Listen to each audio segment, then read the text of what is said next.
Hello, welcome back to the channel, and this is a channel where we give you reviews, playthroughs, unboxings. We generally like to talk a load of bollocks about tabletop gaming in general, and in this video we're going to be talking about a route building game. We're going to be talking about expeditions around the world, and no, that is not a euphemism for sticking your tongue up someone's bumhole. And in this game you'll be placing arrows on the board that will allow you to visit different places around the world, that will allow you to claim cards, that will allow you to win the game. So in this video we're going to be giving you a very brief overview of the rules. We'll be telling you what we do like, what we don't like, and we'll come back and we'll tell you whether or not Expeditions is worth your time and bother today and in the future. So remember, if you're new here, then please consider subscribing to this channel, hit the like button and all that YouTube bullshit.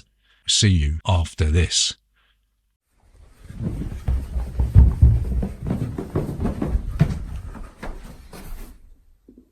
Bollocks. So, Expeditions around the world. How'd you play this game?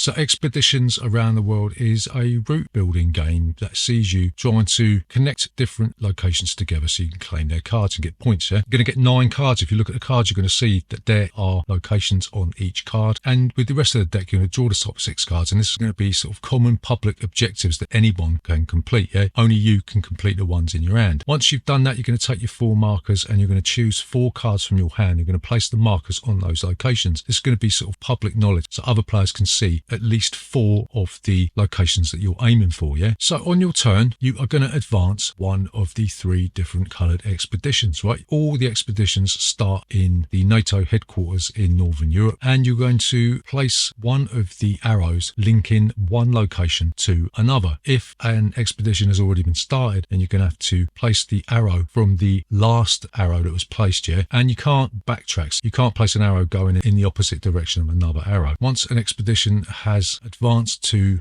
a location that is either in your hand, a location that has your marker on it or somebody else's marker on it, or a public objective, then you will get to take that card and put it in front of you. It's going to get you points at the end of the game. If you take a marker off the board, or if somebody else does, then you're going to put that in front of you, and this is going to get you points at the end of the game. If there's any markers that are still left on the board, it's going to cost you points here. Likewise, if you've got any cards left in your hand, that's going to cost you points as well. So it's in your interest to get rid of all your cards. If you advance a marker to a blue square, then you'll be able to advance another expedition, and if you advance it to a red star, then you'll be able to take a ticket. Tickets allow you to advance another expedition, or it allows you to remove the last arrow of any other expedition. Yeah, yes, you get to be a right nasty bastard in this game. Or you can swap an expedition card by drawing 2 cards. You get to keep one in your hand and you get to discard another one from your hand, right? So what if an expedition ends in a loop? What happens if it goes all the way around and meets in the middle? Well, if it does this, then you can advance the expedition from any other space on the expedition. Yeah, so if the loop ended in Tokyo, for instance, you could start that expedition in Alaska if it had already been through that area. Once the players claim their last expedition from their hand, the game will end. Everybody else will get 1 turn, right, and then you'll do a bit of final scoring like we've already said. You get 1 point for each card that is in front of you. You get 1 point for each marker that's in front of you. You lose a point for each card still in your hand, and you'll lose a point for each one of your markers on the board. And the player with the most points will be the winner of Expeditions Around the World. So what do we like about Expeditions Around the World?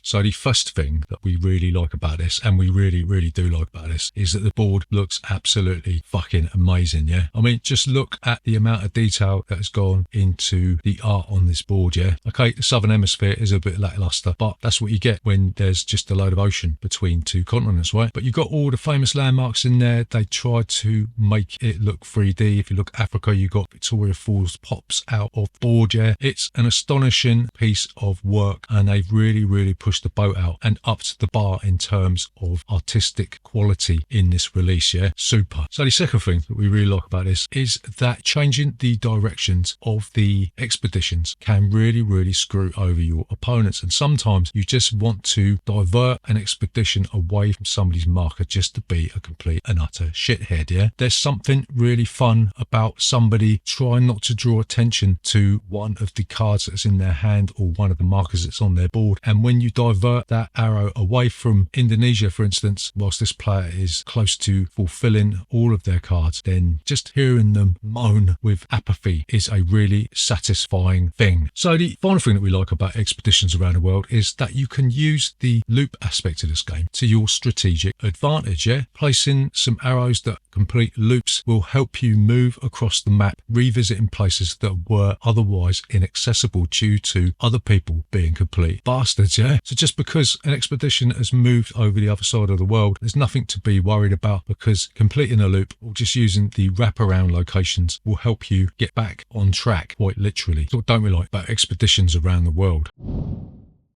So the first thing that we don't like about this game is that it's very, very difficult to get to locations in the Southern Hemisphere if the majority of your cards that are in your hand or on public display demand it, right? I wouldn't recommend putting your markers on far out, hard to reach places. You want to condense them down near the NATO symbol, yeah? There is a rule that says you can't place them within 3 spaces, I think it is, of the start space, which makes sense. But sticking them in the Middle East or maybe like Eastern Europe or maybe sort of Russia around that way makes a lot of sense, yeah? Sticking them down in Australia is probably a little bit foolhardy, yeah? But you can do it if you want, because I know what you like. So the second thing that we don't like about this game is that some expeditions die out really quickly and it's very difficult to resuscitate them, even if you're using that loop, yeah? It seems to be the case when we play this that maybe 1, maybe 2 expeditions are the main ones, and the third one just seems to sort of trot along nonchalantly, not really doing anything, yeah? Not really going anywhere. So I don't know if that's something to do with the way the board's made up, whether there's not really enough space for 3 expeditions to be hammering away at the same time, yeah? Oh, fuck off. So really gonna have to maybe rely on the loop strategy, or maybe just give up on that third expedition that isn't really gonna be benefiting you at all, yeah? So the final thing that we don't like about Expeditions Around the World is it does have a kind of dated vibe, yeah? When we picked this up, I did get the feeling that it was sort of made quite a while ago. I saw Wolfgang Kramer's name on it. I thought, surely he's fucking dead by now, isn't he? I know you're not dead, Wolfgang, but you know what I mean? So I think this game was first published in the 70s or 80s or something like that, and it does sort of seem to smell a little bit mothbally, do you know what I mean? A bit like Crossroads and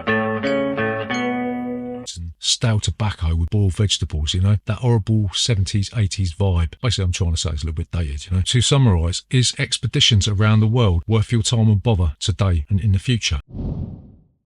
So we are going to say, yes, Expeditions Around the World is a really fun light game that feels like a precursor to Ticket to Ride and all of that stuff. Yeah, it does share some similarities with those sort of route building games. It does have a whiff of 70s vintage about it and can be frustrating if you let the expeditions get away from you. But having said that, you can always do the same to others when they fuck you over, and that is just plain fun watching people squeal when you put the boot in. Expeditions may not set the world alight, but we had a lot of laughs with this one, and can recommend it if you want an alternative to other route building games like Ticket to Ride, which as and in themselves have gotten a little bit stale, yeah? So there you go, that is Expeditions Around the World. Remember, if you are new here, then please consider subscribing to this channel, hit the like button and all that YouTube bullshit. See you next time.